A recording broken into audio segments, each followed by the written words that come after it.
All right, fellas, this is the transmission out of the LTD. I got it out last night after work. Took it apart. The shift pads were on. I kind of was wondering if one might have come off the way it was grinded when it went into fourth. This shift fork has a little wear on it.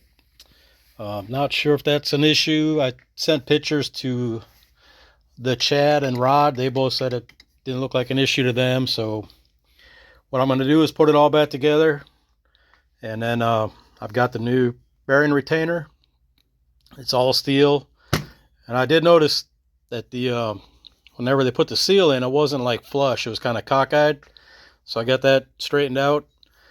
This is the one that was on it. This is like a two-piece. I think this is one Rod had Yoda grind down, because I think it came off a T5. Oops, got a little close there. Anyway, you can't really see it, but there is a noticeable bump on it. So maybe that's why I was having a issue where it felt kind of funny to me. So what I'm going to do is put that on, put the tail shaft cover on, and then put this on and get it shimmed up tight. And I'll put I've got a couple of quarts of Mercon and well over almost 2.5 quarts of Mercon, and then nearly a quart of Mobil 1. I think last time I put half and half Mobil 1 and Dexron Mercon, or Synchromesh. Sorry, Synchromesh.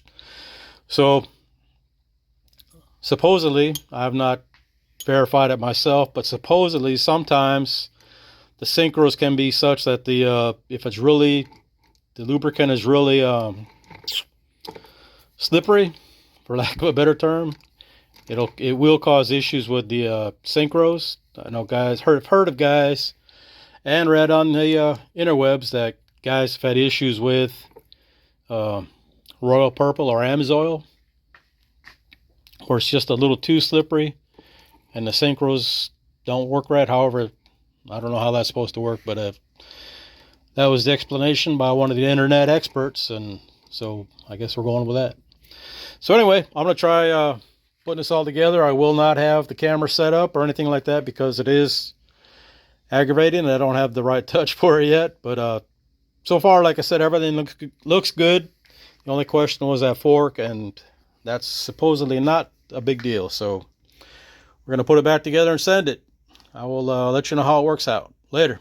All right, so the top cover went on really smooth. I was a little concerned because usually when something goes real smooth like that, something disastrous will happen later. But I first tried to put the tail cover on, and then it wouldn't go on. It was like a gap, 1/4 inch or so on the bottom. Took it apart, and then I remembered this little guy right here, that tab, has to go into that hole. So if you ain't got them lined up, it ain't gonna go no matter. I didn't try to pound it on, I jiggled it. But I've had the most luck standing it up. I've only done this a couple of times, but it always seems easier to do it this way because these things will kind of like stay still and they're vertical, and this is going on vertical, so it always seems to line up better. Of course, getting that in with the that block that goes in there is always a pain, but I'm getting there. I'll check back with you later. All right, guys, does this look familiar? So I just put the tail cover on, and I was telling how smooth it went, and it did go on great, having it stood up. And then when I was putting the bolts in, I noticed there was some RTV in a couple of the holes, so I grabbed that and put it on my drill to clean out the holes so they wouldn't have a buildup of RTV in them. Because if it's a blind hole, like maybe some of these, I guess they're not on this side, but anyway, if it's a blind hole and you got a bunch of RTV in it, like maybe this one or this one, on the top cover, when you run the bolt in, that RTV's got to go somewhere because it can't compress but so much. So I've seen where it's cracked the case, and caused other issues. So I've stuck this in here on my drill to clean out the excess RTV. Well, when I did, the thing came out of the drill and fell down inside the transmission. I couldn't fish it out. So I just decided to take it back apart, get the thing out, and then be done with it and put it back together. Because it went together smooth once, it'll go together smooth again. At least that's the rationale. And I was not making any progress fighting with it, trying to get it out the drain hole on the bottom or fish it out the front. So I just punted and pulled it apart again. And now I'll put it back together for round 2. Catch you in the next clip. Alright guys, it's together.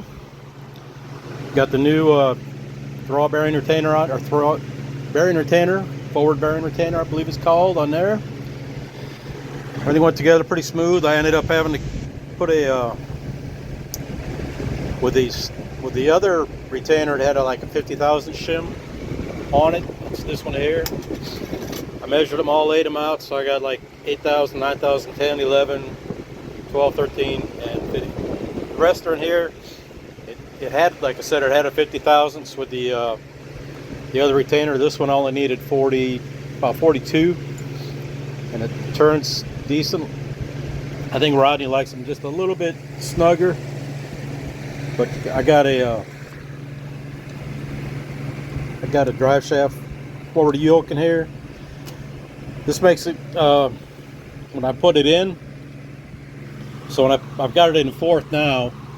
So when I put it in and it won't go in through the clutch real good, I can turn this back here to align it in the clutch and put it all the way in. Just a little tip there. And then once I get it in, I'll fill up the transmission fluid here. It takes about 3 quarts, I think, is what they recommend. So everything went pretty smooth, went together easy. I had to do this a couple of times, you know, put it together and feel it. And then once I got where I liked it, then that's it. And, I put it together with the RTV so I can make sure, you know, because that's going to take up a little bit of room in there too. So that's essentially it. Now we're going to put it in and maybe get it fired up this afternoon. I got to take the wife down to Destin Seafood Festival this afternoon, as promised. Got to keep her happy, you know. All right, check you later. All right, guys, so we're in the home stretch. The transmission's in, drive shaft's in. Everything's hooked up underneath there. We got the oxygen sensors in. So this is what I had. I had about not quite a quart of this, not quite a quart of that, and not quite a quart of that. So I put them all in here, and I topped it off with that. So I have 3 quarts. And that's what's going in there. So I'm going to dump that in where the shifter base mounts to, which takes a little while because there's a little hole there, so you got to be patient. In the meantime, I'll show you how that works out. It's just that hole right there. Pretty simple stuff. Little bonus X pipe comparison. This is the X pipe that was on the LTD before I converted it. Let's see, yeah, had to think back. So this originally was it's a VRS X pipe. It was made for the AccuFab headers I had on that originally, and for the AccuFabs, great headers. I love them. I got them on the red carb. They're for a manual transmission on there, so they tuck up real good.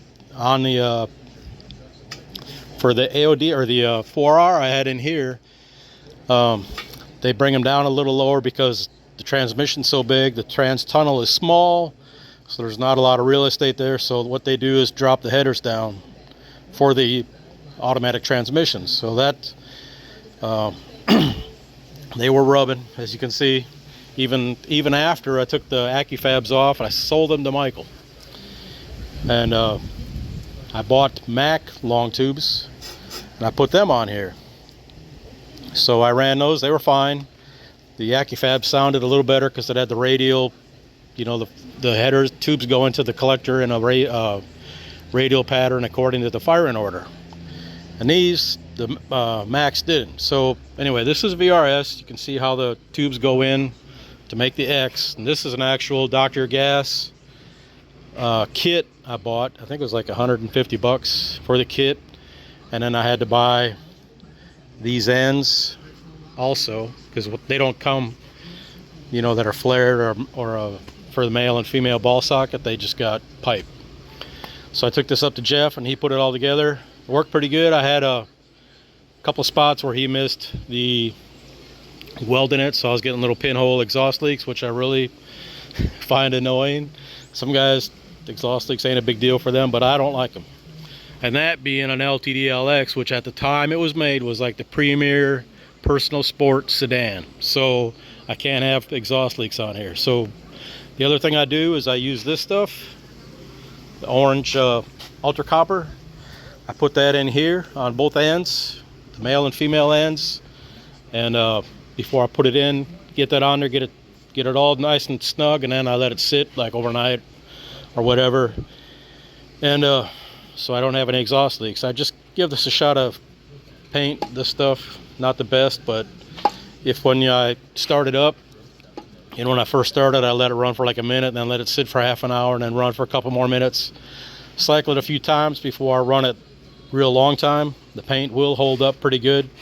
Rust-Oleum used to make a silver barbecue grill paint, but I can't find it no more. They have black, which that holds up really well, but it's just not, doesn't have the pimp factor of a silver. So anyway, I'm gonna start dumping the fluid in. I cycled the clutch pedal a few times. It feels a lot better. It's more consistent, and so hopefully fourth gear doesn't grind when I shift into it quick, and I'll be a happy camper. All right, appreciate y'all. Later. All right, guys, it's all in, running. I ran it through the gears here on the jack stands, and I ran through nice. Didn't go no grinding in force, so hopefully that's going to continue that way. But I've got to get inside and get dressed. It's like 4 o'clock, and I told the wife we'd be down there at 4:30, so got to get going. I'll load this up later tonight when we get back. Appreciate y'all. Later.